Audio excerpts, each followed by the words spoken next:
प्रवासी भारतीय सम्मेलन की तैयारियों को लेकर पुलिस के साथ अन्य विभागों के वरिष्ठ अधिकारियों ने एक प्रेस कॉन्फ्रेंस आयोजित की। इंदौर शहर में किस तरह से कार्यक्रम आयोजित होना है, उसके बारे में अधिकारियों ने जानकारी दी। इंदौर शहर में 8, 9 और 10 जनवरी को प्रवासी भारतीय सम्मेलन होना है। इन सभी तैयारियों को लेकर आज इंदौर नगर निगम, जिला प्रशासन और पुलिस विभाग के आला अधिकारियों के द्वारा एक प्रेस कॉन्फ्रेंस का आयोजन किया गया।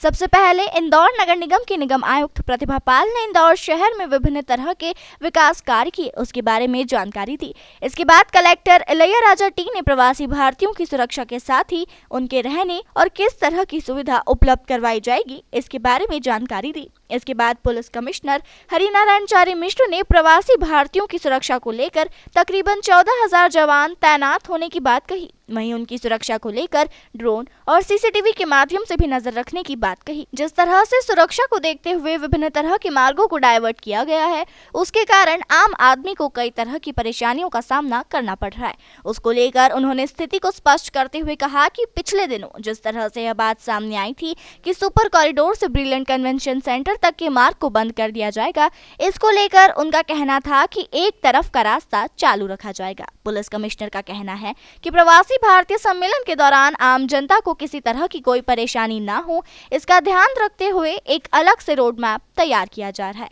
संभागायुक्त पवन शर्मा ने मीडिया से चर्चा में कहा कि प्रवासी भारतीय सम्मेलन में जो विदेशी आ रहे हैं, उनकी कोरोना की दिल्ली में जांच हो जाती है। इंदौर के होटल के साथ ही विभिन्न जगहों पर जहां प्रवासी भारतीय रुकेंगे, वहां पर स्वास्थ्य की टीम रहेगी जो तत्काल उनकी जांच करेगी। भारतीय दिवस है, साथ ही ग्लोबल इन्वेस्टर समिट का जो 5 दिवसीय आयोजन इंदौर में होने जा रहा है, आज उसकी जो तैयारियां हैं या उसकी जो रूपरेखा है वो इस प्रकार से रहेगी।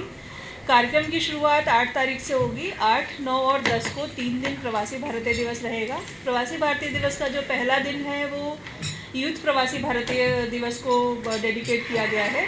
इसमें ओपनिंग सेरेमनी रहेगी और इंडियन डायस्पोरा का, यूथ इंडियन डायस्पोरा का इंडियन जो योगदान है उनका, उस पर प्लेनरी सेशंस रहेंगे।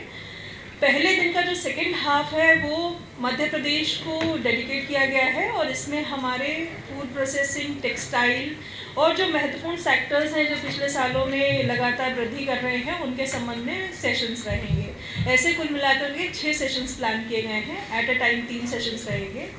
जो दूसरा दिन है यूथ प्रवासी भारतीय दिवस का 9 तारीख का, वो मुख्य प्रवासी भारतीय दिवस इस दिन मनाया जाता है।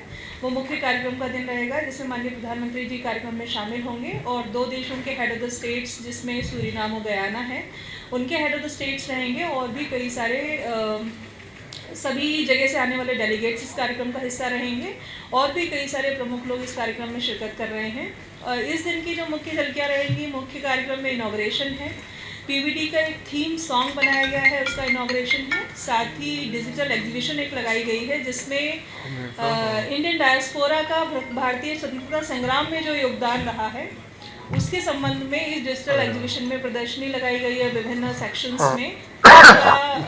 लोकार्पण माननीय प्रधानमंत्री जी के हाथों होगा।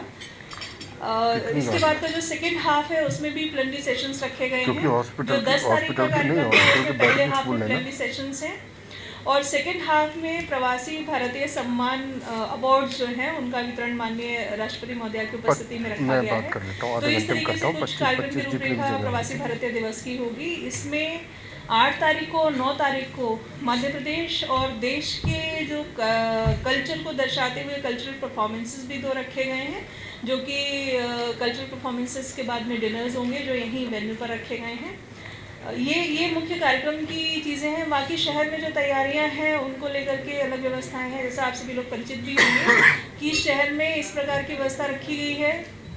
जिस समय हमारे डेलीगेट्स आ रहे हैं उस समय, क्योंकि हम देश का सबसे साफ शहर हैं, तो हमारे शहर की सफाई व्यवस्था अप टू द मार्क रहे, जिसके लिए हम जाने जाते हैं। साथ ही साथ शहर में सौंदर्यीकरण, जो जन भागीदारी है, जिस तरीके से लोगों ने प्रवासी भारतीय दिवस और जीआईएस के लिए जो लगातार बैठकें हुई, उनमें अपने जो सुझाव दिए या जो जवाबदारियां ली, वो लगभग सब जगह हमें कंप्लीट होती हुई दिख रही हैं। चाहे वो बिल्डिंग्स में लाइटिंग को लेकर के हो या अपने बाज़ारों को सजाने को लेकर के हों। इसके अलावा कुछ मुख्य कार्यक्रम कई सारे एसोसिएशंस ने प्लान किए हैं, जैसे काइट फेस्टिवल AIIMT ने प्लान किया हुआ है।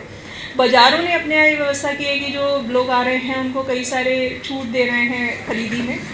साथ ही सजावट भी रखी है। खाने पीने की दुकानों ने कई सारे सिग्नेचर डिशेस फ्री रखे हैं। इंदौर नगर पालिका निगम की ओर से एक हेरिटेज टूर सभी जो इस कार्यक्रम में डेलीगेट्स भाग ले रहे हैं उनके लिए निःशुल्क रखा गया है। और इसकी व्यवस्था हम लोगों ने इस प्रकार से की है कि जो लोग वेन्यू से जाना चाहें हेरिटेज वॉक या हेरिटेज डेस्टिनेशंस को विजिट करने के लिए वो जा सकें। साथ ही होटल से भी इस तरीके से क्लब बना के रूट बनाए गए हैं कि इसमें जो भी भाग लेना चाहें वो ले सकते हैं। साथ ही एमपी टूरिज्म ने भी अपने पैकेजेस रखे हैं जो आसपास के जो अपने दर्शनीय स्थल हैं उनका विजिट करना चाहें कर सकते हैं। एक महाकाल लोक का जो विजिट है उसको निःशुल्क रखा गया है। तो इस तरीके की कुल मिलाकर के तैयारियां इस कार्यक्रम को लेकर के की गई हैं।